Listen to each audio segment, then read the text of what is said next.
Hey everyone, welcome to Tuesdays with Perry. Gonna get Perry on the line in just a second. It is episode 119 of Tuesdays with Perry. Here we go. Let's try to get Perry on the line. Tonight we're gonna be discussing a few things. The dust up between Musk and President Trump. The big beautiful bill, which Elon Musk doesn't think is any of those things.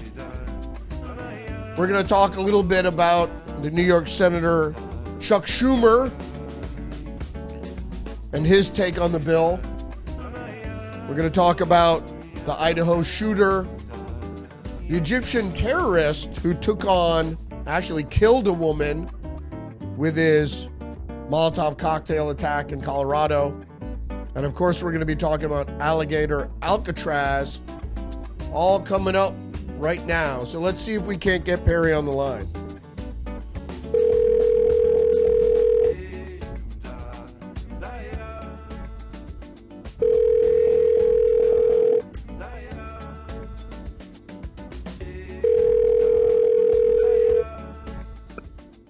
Hello.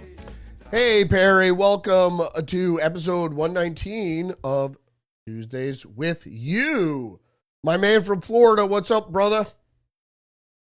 You know, it's the first time somebody's called me Florida Man. Have you wrestled any alligators lately? Not lately. We do have at least one or two in our lake. So hopefully it won't come to that, because I'm not like that barefooted motherfucker that walked down I-95 and told the cops, I'll handle this, and he did. Yeah, we like to keep all our fingers and toes. All right, so why don't we stay on that track? Alligator Alcatraz. Now, Donald Trump was down there today with your governor, Ron DeSantis, talking about, and they were there with our favorite Ice Barbie, the head of DHS, Kristi Noem. What's your take on this whole thing? The liberals are all in a dust up over it. It's been an abandoned airstrip with concrete pads. It's been there forever. What they're doing there is not going to disrupt much of anything. So, what do the liberals have to complain about? I was just going to say, I don't know what they're upset about. I mean, at the very least, should one of these characters try to break out and run away, he's just going to be, food for the python, the alligators, and the Florida panther. And don't they care about those animals anymore? From last I heard, I mean, yeah. But in all seriousness, yeah. In all seriousness, this, you've been very good, especially the last couple of weeks, Rudy, pointing out all of these staged events. And that's all this is. It's another staged event by the corruptors of society, meaning, as we said in a prior episode, these faceless, nameless individuals, I'm just going to call them the modern day Illuminati, who are billionaires, and they funnel their money through people such as George Soros, who then funnels the money out to organizations, NGOs, and those NGOs then go out and get the rent-a-mobs. And that's all these people are. Because where this strip is, first of all, it's not abandoned. The governor of my state made that very clear 10 days ago. This is still a training facility. It's like a touch-and-go training facility, whether it's for state or federal or military aircraft.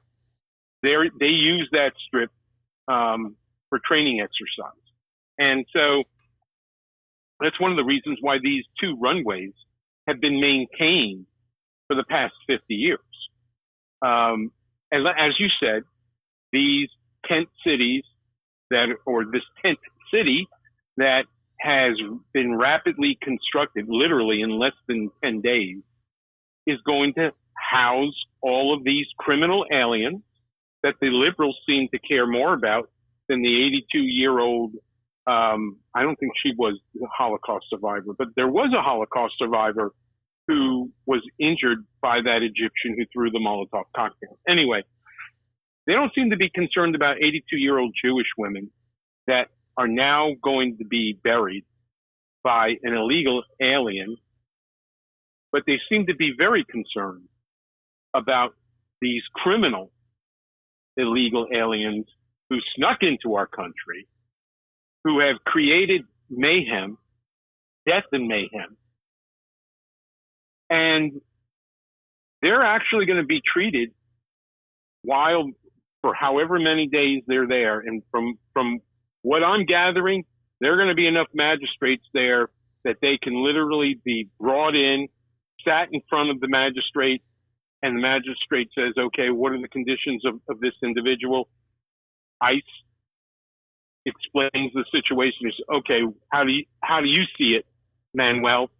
And Manuel says, but, okay, thank you. You're done. You're going back home. Right. It's going to be a 2-minute hearing. Yep. And they're going to be put on planes and sent right back to where they came from. Yep. And for those countries that don't want them, well, SCOTUS just said last week, oh, you don't want to take your people back? Well, we see full authority in the executive branch to send these people to third world countries if need be. Yep. So maybe we need to start bringing them to Yemen or Libya. Right. Or anywhere else, or Mexico, right, or whatever's convenient. Probably whatever. Right. I mean, we could send them to CCOT. Yeah. I mean, McCulley has plenty of room down there. Yeah. So I really don't care. But as far as the kerfuffle that's going on with these rent-a-mobs,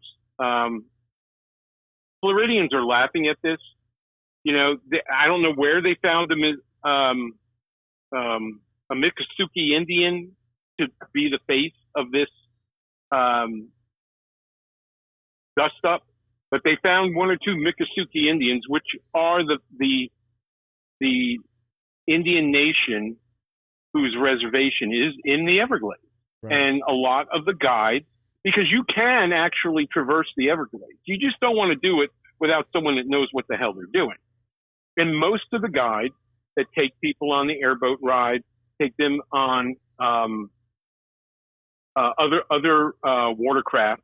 You know, not everybody wants to be in a airboat. And let me tell you, I never have, but I've seen what people look like when they come back from an airboat ride, and I'm too smart to fall for that. But anyway, having said that, all these guys, whether they're operators of traditional watercraft or whether they are airboat operators, almost all of them are Miccosukee Indians. And this is who they brought and stuck in front of a camera. I forget which alphabet channel showed it, but it doesn't really matter. And they're talking about, well, these are tribal lands. Not that part. Yeah, that's definitely debatable. It's been in government control for some time now. I said the other day that they originally made it to be a supersonic airport, jet port for supersonic jet travel, but apparently those runways are over 10,000 feet long. Yeah, and so you're talking about almost 2 miles. Right. Apparently, which is great for what it's going to be used for, but apparently the sonic booms were bothering the animals out there, so that didn't work out. Then they used it as a training facility, and so it was an airstrip with concrete pads. They put up those quick erection steel warehouses, basically, that can go up in several days. They're already up. Correct. They're already ready. They're already have air conditioning. The great thing about they're ready to start taking people tomorrow. Right. But this is the great thing about this that the Democrats don't even realize is that this is your due process up the ass.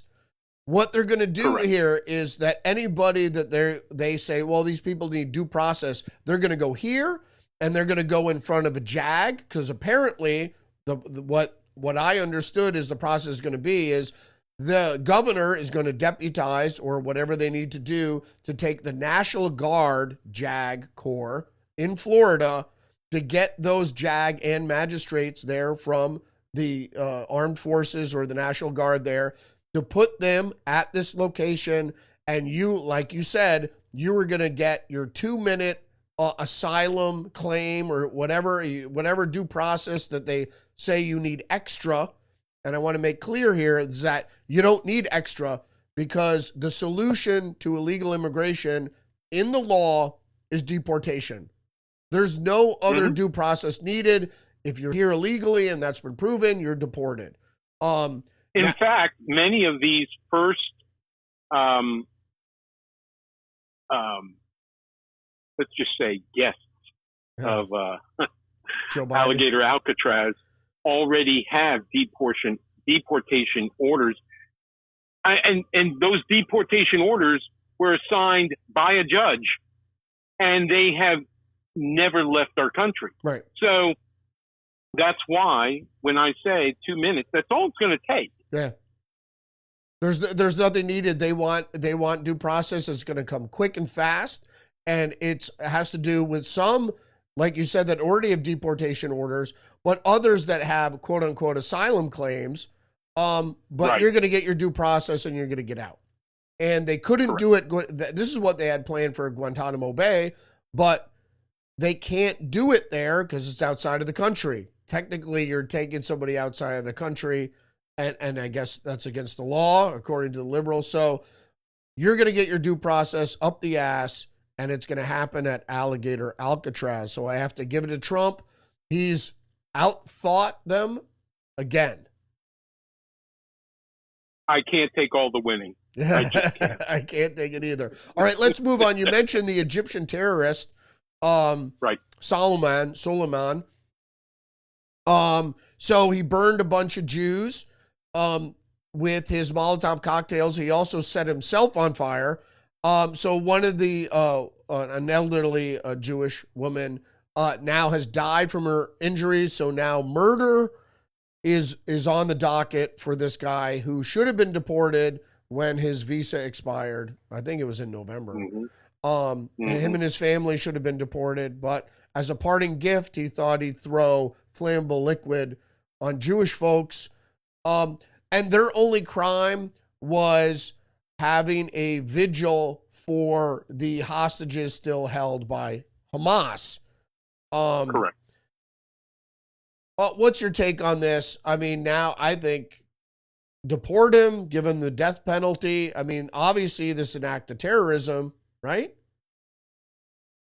Well, number one, it is an act of terrorism.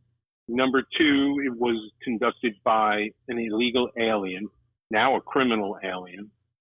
And number three, whether or not Pam Bondi thinks it's wise to submit this man to the death penalty, I don't know if it's such a good idea, but one thing I would like to see done is I would like to see, once he's convicted, and he will be convicted, once he's convicted, I would love for President Trump to reach out to President Sisi and say, what is it going to cost us to have you house him in your worst penitentiary for the rest of his life?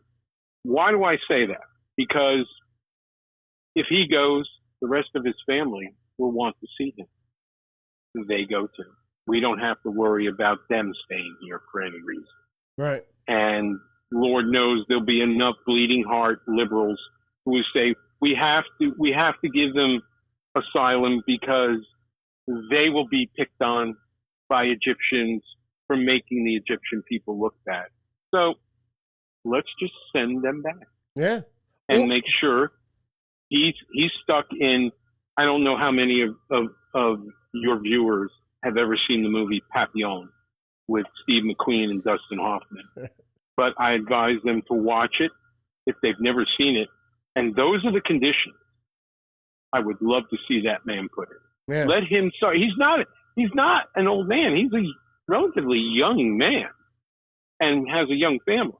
So let him sit and rot in darkness for the rest of his life. Yeah, yeah. I would take it one step further. I would go, well, maybe he's with Al Qaeda. Maybe he has information. Maybe he needs to go to one of those special black sites they have, the CIA has in Egypt, and maybe we need to find out some information from him. I'm sure the Egyptian intelligence forces would be all too happy to take him off our hands. Yeah, yeah. I don't. The problem is attacking innocent people. That just gets my goat. Women and children, old women. I mean, come on. Come on. Especially when these people are only wanting to bring a little bit more attention to the reality of innocent people being held against their will. Yeah. That's what this was all about. It wasn't even a demonstration. Yeah. It wasn't a protest. It was nothing more than a gathering of people wanting to show support for innocent victims. Yeah. And not like I laud state-sponsored indiscriminate killing like from an Iranian missile, but almost that is a little more understanding than going up to a unaware crowd of people and burning them to death. I mean, that's super heinous. And so if he ends up in a torture dungeon in Egypt, I will not be shedding any tears. So let's and keep in mind, this is the same individual who, before turning to Molotov cocktails, walked into whatever store that sold firearms and tried to buy a firearm. Yeah. So he couldn't do it. So imagine what would have happened if all the steps that government, from local to federal, did not follow to ensure that he never got his hands, legally anyway, on a weapon. Can you imagine what would have been the outcome of that day's event had he walked up with either a semi-automatic or even a six shooter? Yeah, a single action. Can you imagine? Yeah. Who knows? Right. Who knows? Right. But unfortunately, the way he conducted his attack, it might be very likely that he might have shot himself before he shot anybody else.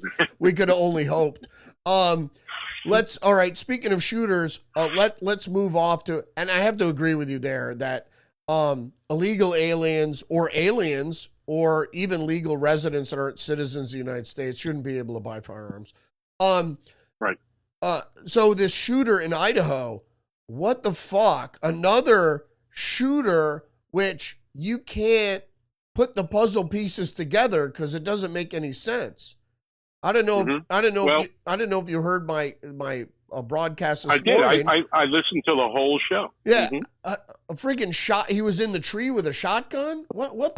I'm glad you brought that up because, look, I'm an amateur when it comes to firearms knowledge. I know how to use one, and that's the most important thing. But safely, I know this much about my 12 gauge. It is physically impossible for me to try and shoot myself in the chest by putting my gun, meaning the butt of my gun, on the ground and trying to reach for a trigger. Your arms aren't long enough. Yeah. There's a certain general who is said to have committed suicide in that manner. Yeah. Well, a former employer of my better half, in 2008, was found shot to death behind his luxury home in Winter Park, Florida, with according to the Winter Park police, with a self-inflicted shotgun shot to the chest. He was found dead with his shoes on. Now, how the hell? Like I said, right. I don't know a lot about firearms. I know how to use mine. And I'm now talking to someone who I perceive, whether you acknowledge or not, is somewhat of an expert when it comes to firearms. You know your stuff. And you know where I'm going with this. There is no human way, without the aid of some type of leverage, that you can shoot yourself in the chest with a shotgun unless it's a sawed-off shotgun. Yeah, right. It's physically impossible. So this comes back to this week's event, this weekend's event. The first reports were that they had an active shooter or shooters. They weren't sure if it was more than one. And we're not sure. And, right, good point. And he had managed to kill, at the time, of course we now know it was only two, but at the time, two is too many.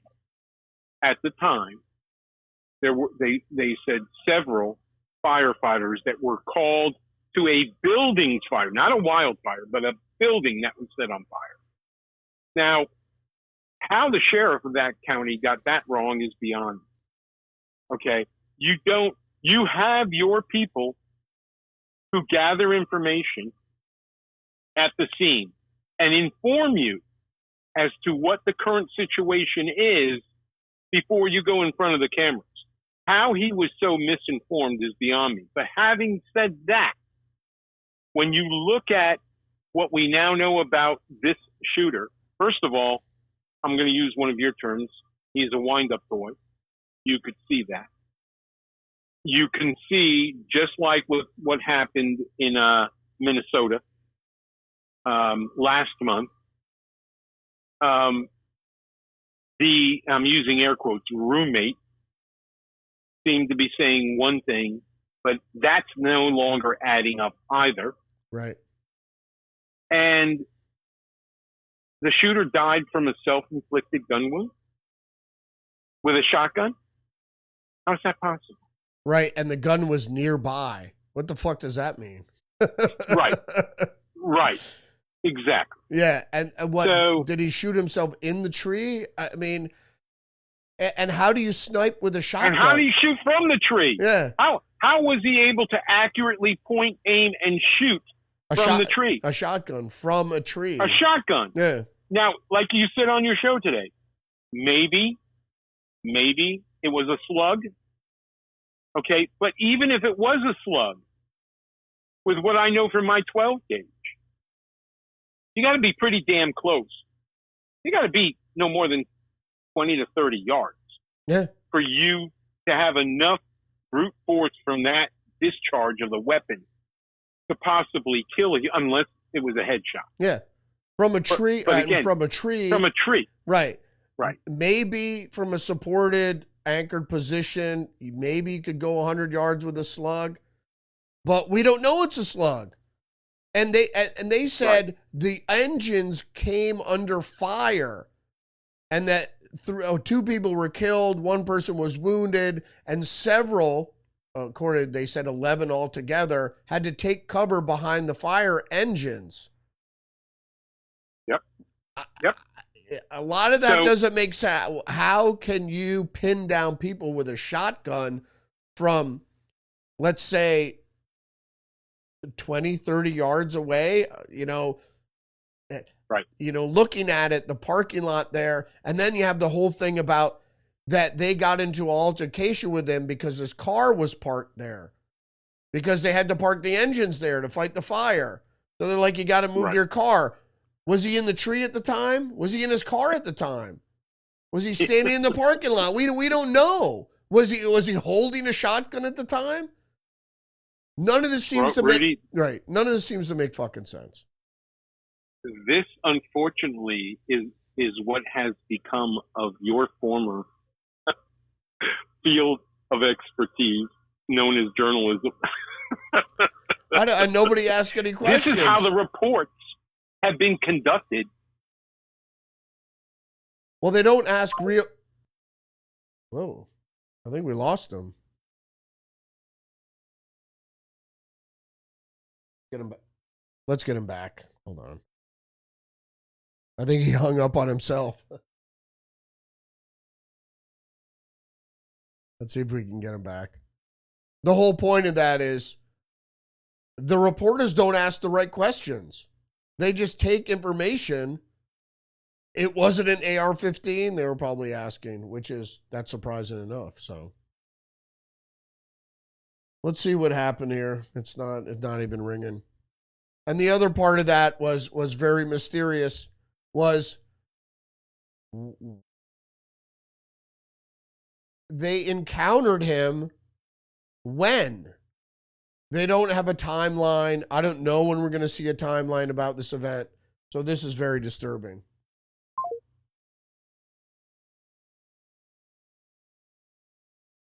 We had this problem last week where my phone was just not cooperating and lost Perry, couldn't call him, was shut down, and we're probably being shut down by intelligence.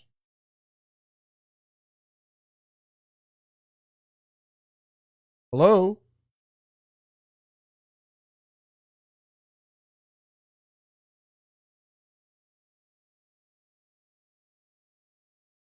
Says it's calling, so I'll try to pick up the time here. So I already talked about this morning. So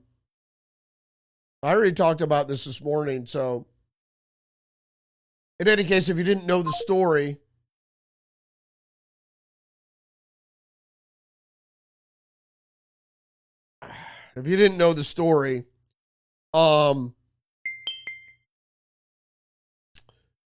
the issue was that there was a young man, 20 years old, who was living in his car. I guess he was from California and or Arizona. And what was happening, there he is. What was happening was he was living in his car in Idaho. Oh, thank goodness. There you are. I was just refreshing the folks that might be listening with the story about the shooter in Idaho who was living in his car, and then I guess he wanted to be a firefighter, and he lived with the guy for a while, and his roommate wasn't really his roommate. He was living with this guy.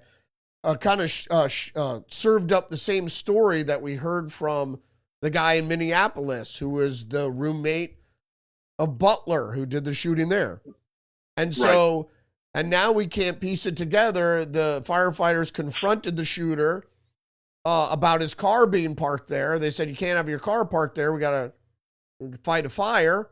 They didn't know the guy set the fire. How they knew he set the fire, we don't know that either. And so they confronted him, and then they said there was a shootout with law enforcement. And now we don't know what does that mean? There was a shootout with law enforcement. And apparently during this whole thing, there were FBI snipers and helicopters flying overhead. Right. But the shooter himself had a shotgun, which isn't really a sniping weapon. Correct. Oh, it's not. You said it's not really. It is not a sniping weapon. Right. It is a close range gun, and it's normally, I shouldn't say normally, it is most popular with property owners for self-protection of themselves, their family, and their property for close range. Right. That's what it's used for. Yeah. And birdshot for hunting. Right. And most don't, you have to know what you're doing and know where to go to get slugs. Mm-hmm. Most 12 gauge or whatever, it was more than likely a 12 gauge.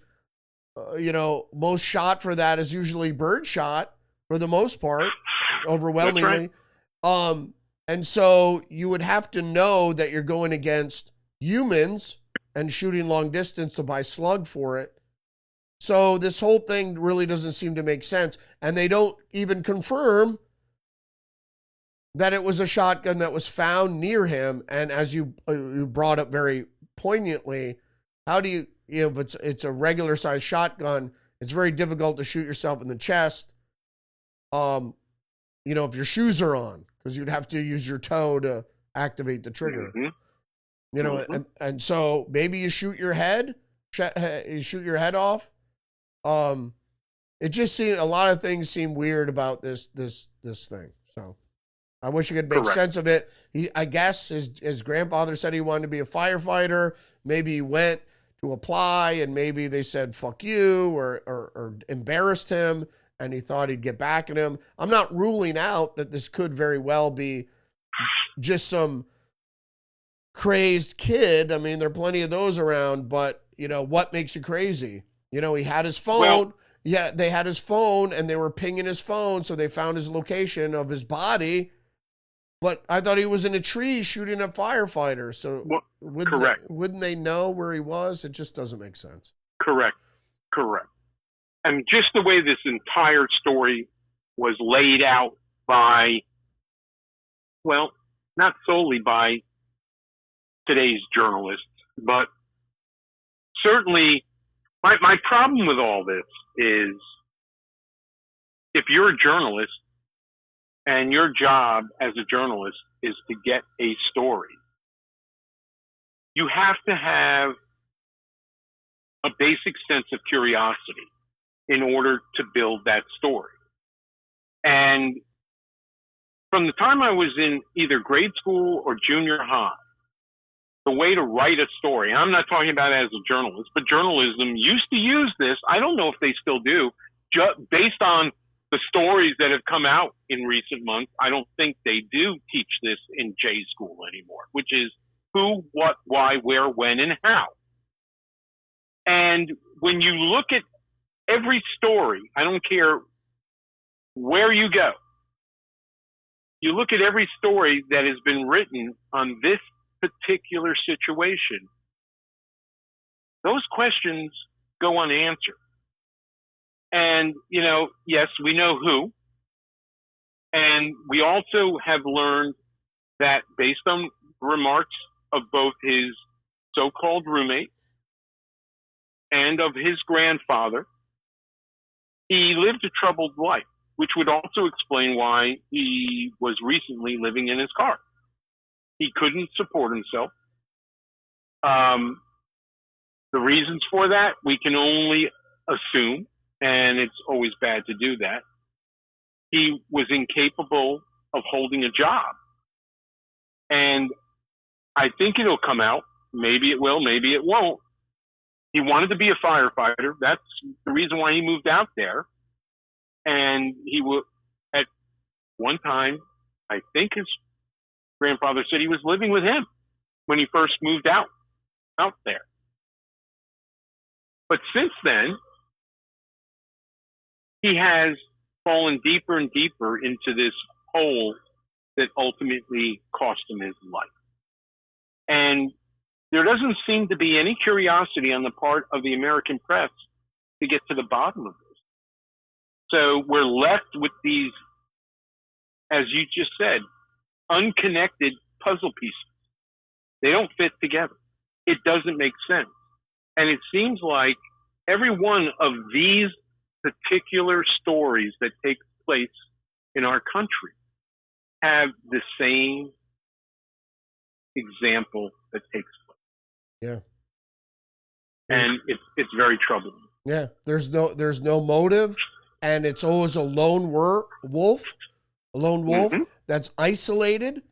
So if someone wanted to manipulate this person or run this person or wind them up, they're already isolated. So who are they going to go to? Nobody. They're just going to act out. And we see that time and time again. And then the motive is always shrouded in in mystery. We don't really know. And then the guy is dead. The only one who could tell us really what was going on is dead. How convenient. You know, Correct. It does, none of this seems to make sense. And what bothers me the most is I don't trust the FBI, even under Kash Patel and Bongino. Do they know what's happening? But the FBI to be flying around with snipers at the time when firefighters are being sniped at, you know, to me, it doesn't make much sense. You know, and then none of this adds up. Right, and the guy ends up with a shotgun. It'd be like, what?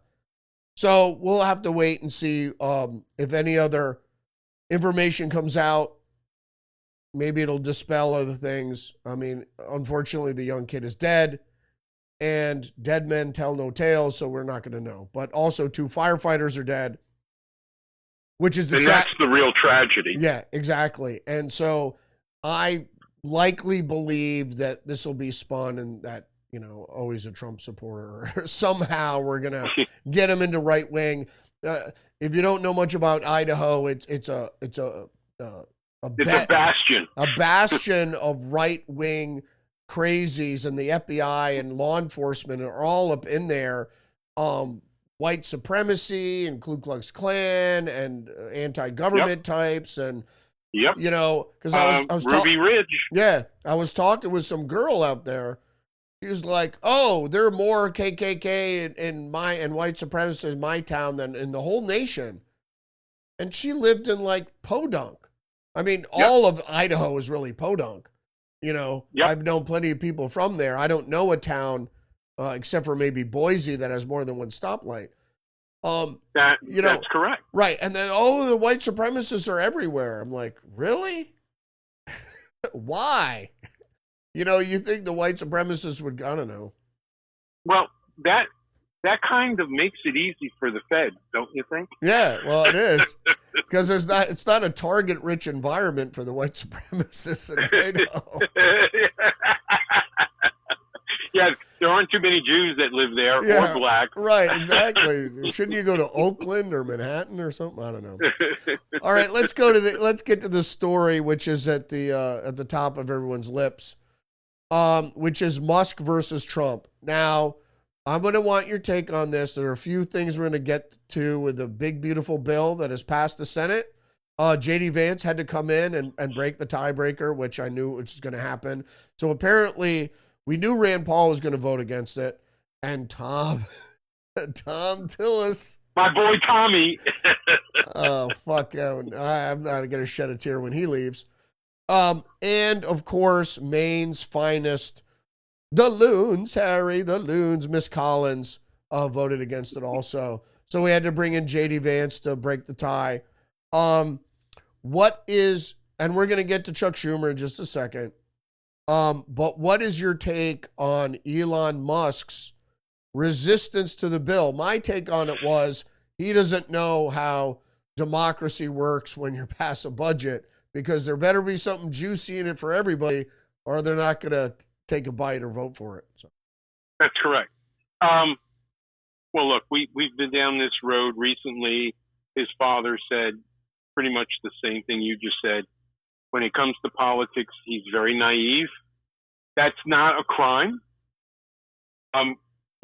Like most successful business people, and I'm not saying you have to be a millionaire or a billionaire, but one thing I've noticed throughout my adult life, there are very few, I shouldn't say that, but the vast majority of successful business people are not politically active. They do their civic duty. They go every 2 and 4 years to the polls to vote. But if you were to ask them who the leader of the Senate is, they probably wouldn't know. And I think up until recently, and by recently I mean within the last 5 years, Elon Musk was one of those people. He was apolitical. Yeah, he leaned to the left. He admitted 2 years ago that he was red-pilled. And it took the crazies of the last 5 years to make him see the light. The problem he has is that because of how his brain works, he's only logical. And in order to understand politics, you got to be more than just logical. Sometimes you have to know where the other side. Yeah, you got to be illogical. You got to be illogical to understand politics. Right. Sometimes you have to understand where the opposition is coming from. Now, he only looks at the big, beautiful bill, and I respect him for this, as I do Thomas Massey. as I said either last week or the week before on your show, Elon Musk has been brutalized in the American press for the past couple years, but especially the last 18 months. And his company has suffered for it. I believe, as you and I have discussed both on and off air, that SpaceX is being sabotaged. And so, in addition to what's going on with the BBB, removing all these incentives for electric cars, his company, its stock is being hammered by the fact that people are not going to be rewarded by Uncle Sam for buying an electric car anymore. Right. That, along with all the crazies of the left burning his product, okay? And then, what he was able to accomplish with Doge, and now the vast majority of that work is being ignored. And so there's a reason why he's upset, and he has a right to be upset. The thing I don't like is that he's now saying we have to create a third party. No, Elon. What we have to do is put more pressure on all these elected officials of the GOP. And sometimes it comes down to what you're doing, which is you're threatening to primary them. Is that the answer? I don't know. But maybe what you should do is, now she's not up for re-election for another 4 years, but maybe what you should do is threaten the primary people like Lisa Murkowski. And Susan Collins. Right. Or Susan Collins. Right. Or find somebody who is balanced budget oriented to run for Mitch McConnell's seat. Yeah. These are the things that you can do that very few other people in this country can do to make a real difference in how the future of this country and how it's going to be run is going to work. Yeah. Trump only has 3.5 more years. Look beyond Trump. Start looking at other presidential contenders. Right. I do love JD, but I also love Vivek, and I love others. Doug Burnham.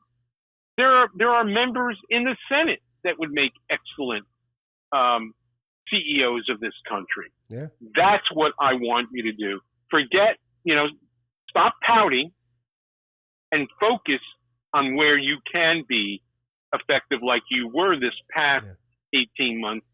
And then once Trump was in office, you started Doge.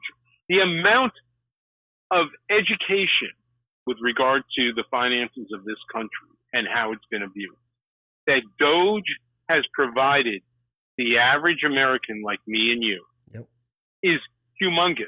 They are never going to be able to put this genie back in the bottle. The other thing I would say to Elon is as you have so well done, pass the fucking bill. Because once the bill gets passed, we now have a budget for the first time in 5 fucking years. Yep. Think about that. Yep. This country has been without a budget, forget balance, without a budget for 5 fucking years. Yeah. And that's why they've been able to spend us further and further into financial debt. Yeah. Now, because right. I just want to interject. Once the bill gets passed and gets signed, and that's something else I wanted to talk about tonight. I still think it's going to be on Donaldus Magnus' desk on Independence Day. I still believe it's going to happen. I hope so. I hope so. I have faith. You can't start the rescissions until the budget is passed. So correct, right, and you stole my thunder, you bastard. Yeah, well, I had to cut to the chase here because I want to get to another point, which is the civics, is that senators are representatives of the state, not of the electorate. And people have to understand that what is your state budget doing? What does your state budget look like? Most states, 50% plus is provided by the federal dollars. Think about that. Yeah. Think about that. And so if you've ever dealt with a budget, when do budgets ever go down? If you're not spending what you have in your budget, the managers are coming around going, find something to spend money on, because they don't want the budget to go down, and nobody ever does. And so and USAID did a great job of that, didn't they? Oh yeah, absolutely. So there's a lot of that. Yes, there's a lot of pork, and thank God they got rid of the moratorium on state regulation on AI. That was the biggest sticker for me. And so now that that's gone, I'm like, pass the fucking bill. Right. Just pass the bill, and then we can deal rescissions. At the same time, we start writing next year's budget. Because guess what? We can do the same thing for next year's budget that we did for this budget, and that is going through conference. Yeah. So we still have the power. Yeah. And imagine what that is going to do for the markets and for everyday Americans, knowing that by Labor Day, we're going to have a budget in place for fiscal year 2026. Yeah. Then we go into the election year rocking and rolling. This economy is going to be even hotter than it was in 2017 and 18. Yep. Watch and see. Yep. If not for COVID, we would have probably had an even stronger economy and higher numbers. Speaking of which, shifting gears here for a second, do you know how much money the tariffs have brought in as of July 1st of this year? Yep, $85 billion. $85 billion. Yeah. So add another minimum, because Trump is talking about saying to the Canadians, they went crying into their maple syrup, hey, you're gonna do what to our IT companies? Okay, guess what? Our deal is off. You're going back on high tariffs. And what did the Canadians do? They buckled immediately. Yep. So imagine what the next 6 months could potentially mean in additional revenue that doesn't come from the pockets of the American people. Yep. You're talking about an additional anywhere between 160, 170, and $200 billion that we didn't have to come up with, or the government didn't have to borrow. At the same time, you now have a budget for the end of this year, and you could theoretically have no increase in next year's budget, while at the same time the economy gets white hot. You have a huge amount of tax revenue from individual tax receipts, in addition to new companies being formed, new taxation from these new companies, expanded companies that are paying more in taxes, not because the tax rate is higher, but because the tax rate is lower. Right. All of this is going to happen. Right. And that was another thing that the Office of Management and Budget brought up today, is that you're not accounting, I'm talking about the CBO, you are not accounting, all your numbers are static, and that makes them irrelevant, because you're not taking into consideration right now the increased tax revenue that is already taking place. And because you're not taking that into account, your numbers, as they said during this report on Fox today, you have always been wrong when it comes to how much tax revenue is going to come in. Always been wrong.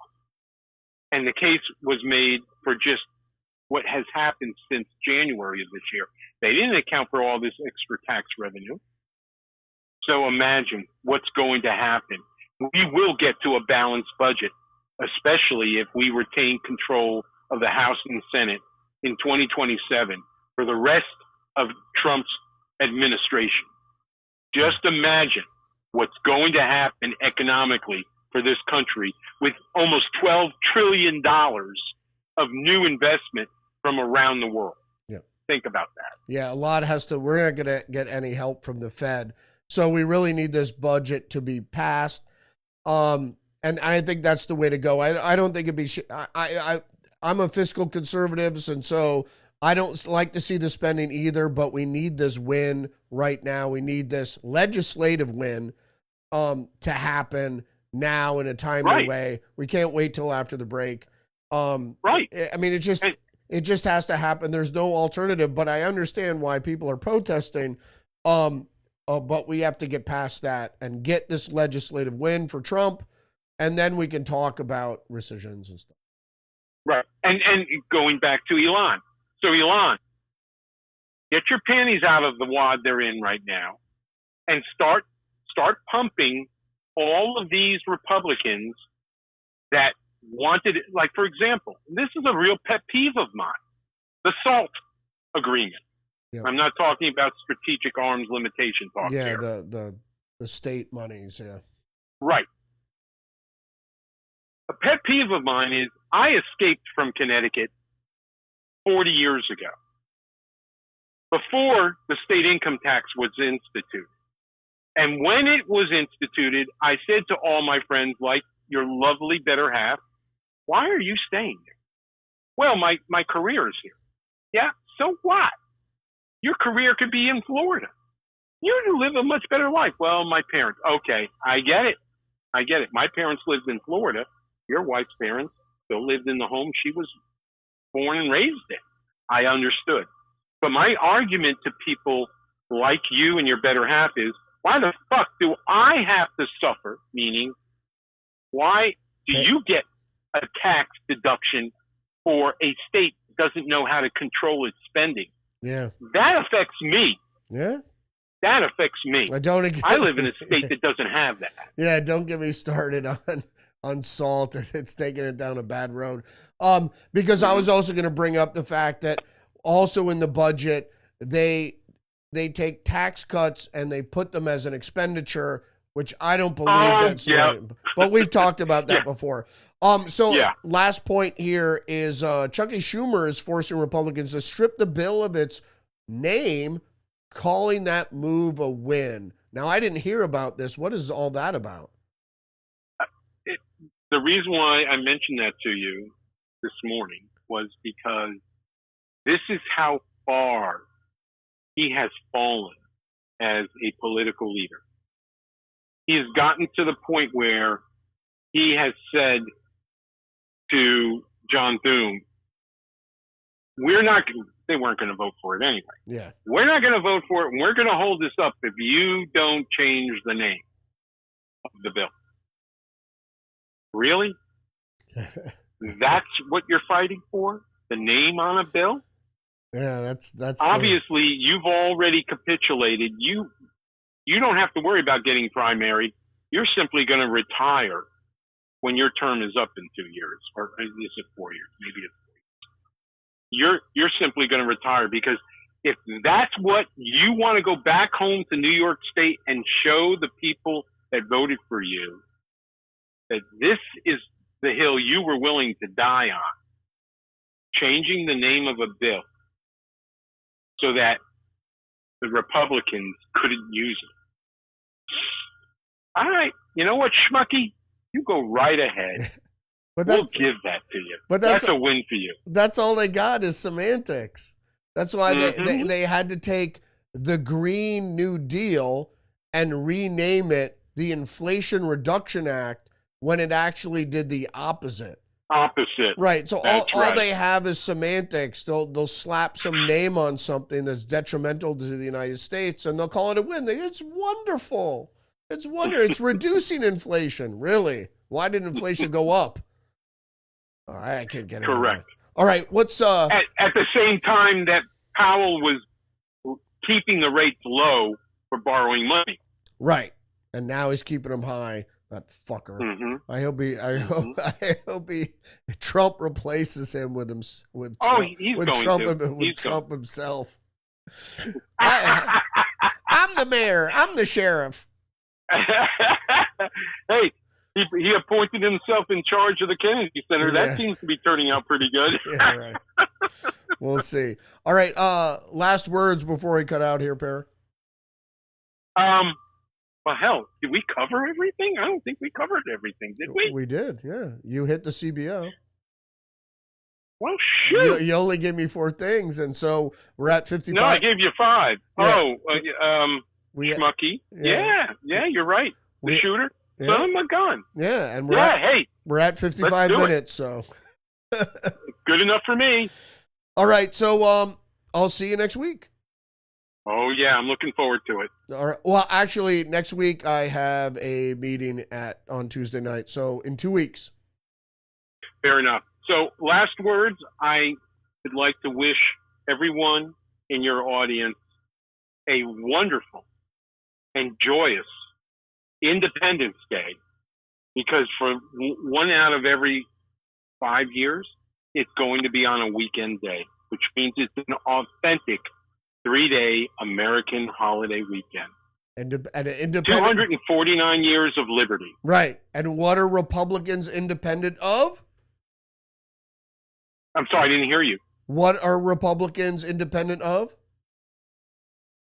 Independent of? The monarchy. That's the point. Well, I was wondering if that's where you were going. The monarchy. That's what independence is. We're a free people, free from the monarchy. That's what republicanism is all about.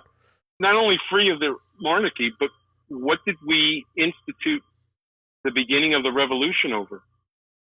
Taxes. A 3% tax. Yeah. That's why the big, beautiful bill is so important to be signed on Independence Day. Amen. It is the beginning of our individual independence from runaway taxation. And I'm glad you brought that up, because the reality, the impetus of MAGA, the movement, was the Tea Party. That's right. Yeah. That's right. How about that, huh? All right, my friend. Thank you for giving me this platform again tonight. And, well, unless something magical happens, that you have to give me a Tuesdays with Perry next Wednesday. Yeah. I will see you in 2 weeks. Maybe next Wednesday. Very good. We'll talk about it. Sounds like a plan. All right. Peace, my brother. All right. Take care now. See you. Bye-bye. Bye. There goes Perry, episode 119 of Tuesdays with Perry. Thanks for joining us tonight. We will see Perry maybe next week it would have to be on Wednesday or from 2 weeks from now. Otherwise, join me every day, Monday through Friday, 10 a.m. for the Rudy's Revelation podcast. Thanks for joining us tonight. Peace out.